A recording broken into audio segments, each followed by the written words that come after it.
Sushant Singh case में जब से पटना पुलिस ने जांच करनी शुरू की है, उस दिन से ही एक के बाद एक सुशांत केस में खुलासे हो रहे हैं। वहीं अब एक और बड़ा खुलासा किया है सुशांत के बॉडीगार्ड ने।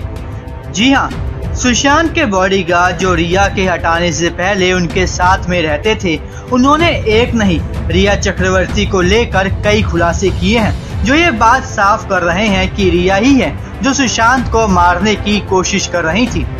सुशांत के बॉडीगार्ड ने बताया कि जब से सुशांत की जिंदगी में रिया चक्रवर्ती आई थी, तब से उनकी तबीयत खराब रहने लगी थी।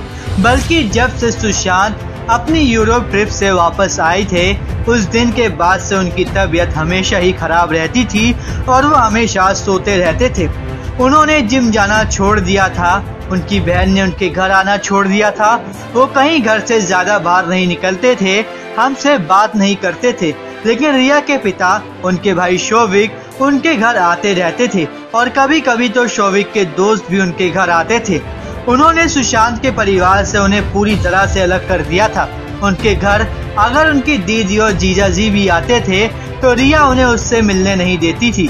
यहाँ तक उन्होंने सुशांत के पुराने और भरोसेमंद स्टाफ को भी हटा दिया था और उसकी जगह अपने स्टाफ को लगा दिया था। सुशांत के बॉडीगार्ड के इस बयान में सबसे बड़ी बात तो ये है कि सुशांत और रिया की यूरोप ट्रिप से आने के बाद ही सुशांत की तबीयत बिगड़ने लगी थी। ऐसा क्या हुआ था यूरोप में कि वहां से आने के बाद सुशांत की तबीयत बिगड़ने लगी थी? क्योंकि सुशांत की यूरोप ट्रिप अक्टूबर की थी और सुशांत का डिप्रेशन का ट्रीटमेंट नवंबर से शुरू हुआ था।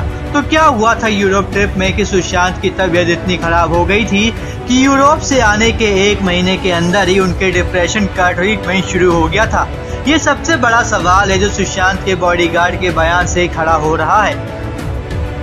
इसी तरह की अपडेट सबसे पहले पाने के लिए हमारे चैनल को सब्सक्राइब करना बिल्कुल ना भूलें, ताकि आपसे मिस ना हो हमारा कोई भी लेटेस्ट अपडेट।